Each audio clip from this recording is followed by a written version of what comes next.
నమస్తే.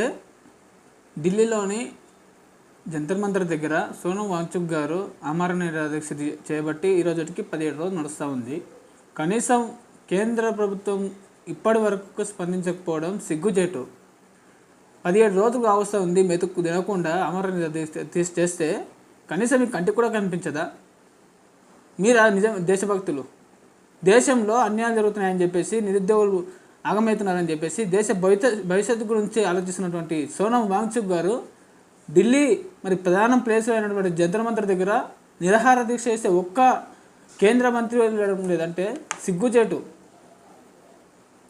Education minister Dharmendra Pradhan గారు మీరు రిజైన్ చేయాలని ఇన్ని రోజుల నుంచి ఫైట్ చేస్తున్న కూడా కనీసం సిగ్గు లేకుండా మీరు ఇంకా కొనసాగడం నిజంగా మీ ఇక్కడనే అర్థమవుతూ ఉంది. ఇంత పోరాటం చేసినటువంటి అభిజిత్ జీకే కాక్రోచ్ జనతా పార్టీ నిజంగా అభినందనలు. ఈరోజు నేను ఈ దేశ నిరుద్యోగులకు అదే విధంగా దేశ వ్యక్తులకు నేను కొడతా ఉన్నానంటే, మీరు కాక్రోచ్ జనతా పార్టీ మీరు సపోర్ట్ చేయకుండా పర్వాలేదు, కానీ అక్కడ ఆమరణ నిరాహార దీక్ష చేసినటువంటి సోనం వాంగ్చుక్ గారు కనీసం మనం సపోర్ట్ చేద్దాం. ఎందుకంటే మన భవిష్యత్తు కోసం ఆయన ఇంతకు ముందు కూడా ఆయన గొప్ప సైంటిస్టు.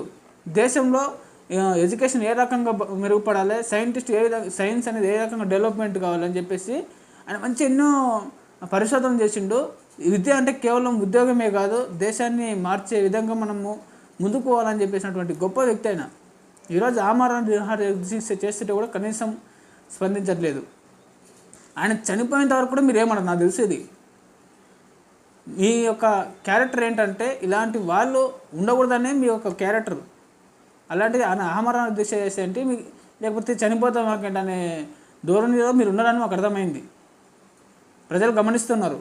సో జంతర్ మంతర్ దగ్గర ఇంత నిరుద్యోగులు ఇంత ఫైట్ చేస్తుంటే సోషల్ ఇన్ఫ్లుయెన్స్ ఎవరైతే ఉన్నారో సిగ్గు లేకుండా వాళ్ళని అవమానపరంగా మాట్లాడుతూ ఉన్నాడు.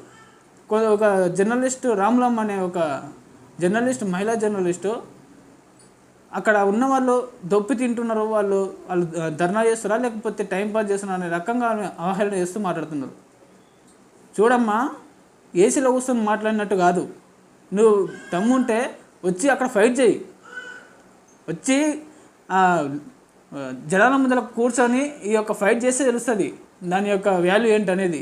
ఇంట్లో ఏసీలో కూర్చొని ఎవరు పే చేస్తే వాళ్ళకు డబ్బా కొట్టడం కాదు. ఈరోజు వ్యవస్థ చేంజ్ కాబోతుంది, సిస్టంలో మార్పు రావాలని నిరుద్యోగులు దేశంలో ఉన్న యువత కోరుకుంటున్నారు. ఇలాంటి సందర్భంలో మీలాంటి పత్తితో మాట్లాడే మాటలు చెల్లవు. మీకు ఎక్కడ బుద్ధి చెప్పాలో అక్కడ బుద్ధి చెప్పే రోజు ఖచ్చితంగా వస్తాయి ఇలాంటి సోషల్ ఇన్ఫ్లుయెన్సర్కి. అదేవిధంగా మేము ఈ యొక్క సోనం వాంగ్చుక్ గారికి మేము ఇక్కడ తెలంగాణ నుంచి మీకు ఒక చిన్న రిక్వెస్ట్ ఏంటంటే, మీరు ఆమరణ నిరాహార దీక్ష విరమించుకోండి దయచేసి. వీళ్ళకు కళ్ళకు కనిపించవు, ఈ యొక్క ఆధిపత్య మీడియాకు కళ్ళకు కనిపించవు. ఇంత పెద్ద నిరాహార దీక్ష చేస్తే కనీసము మీడియా ద్వారా డిజిటల్ మీడియా ద్వారా కనీసం చూపించట్లేదంటే ఇక్కడ అర్థమవుతూ ఉంది ఎవరు మీడియా ఎవరి కోసం ఫైట్ చేస్తుంది అనేది. సో మనము ఇక్కడ చదువుకున్న వ్యక్తులుగా మనందరం మనకున్న అవగాహనతో ఈ యొక్క పోరాటానికి మనం సపోర్ట్ చేయాల్సిన అవసరం ఎంతైనా ఉన్నది.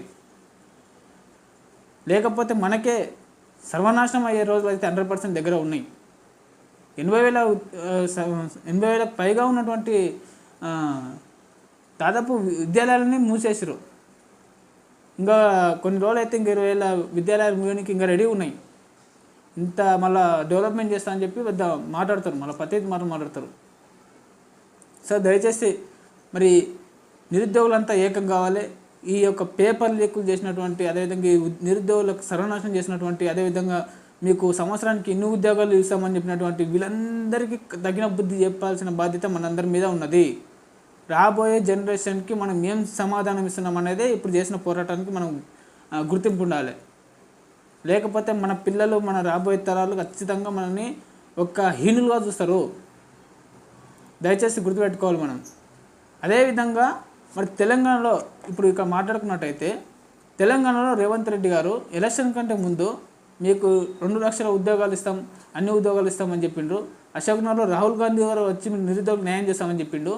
తీరా వస్తే మొన్న 20,000 పోస్టులు పోలీస్ డిపార్ట్మెంట్లో పోస్టులు ఖాళీగా ఉన్నాయని చెప్పి మరి డీజీపీ గారే మాట్లాడడం జరిగింది. మరి ఆయన మొన్న 5,000 పోస్టులే ఇస్తాడు. అటు ఎట్టా ఇస్తావు? నువ్వు ఏం చేస్తున్నావు? నిరుద్యోగులకు న్యాయం చేస్తున్నావా? మేము ఇక్కడ నుంచి క్వశ్చన్ చేస్తున్నాం. ఎన్ని రోజులు మా జీవితాలతో ఆడుకుంటారు? సో దయచేసి మరి మారాల్సింది మనమే. ఇలాంటి వ్యక్తులు వస్తుంటారు, పోతుంటారు. వీళ్ళ పబ్బం వీళ్ళు కలుపుకుంటారు. వీళ్ళకి ఏమేమి కావాలో అన్నీ వాళ్ళు సమకూర్చుకుంటారు, వెళ్ళిపోతారు.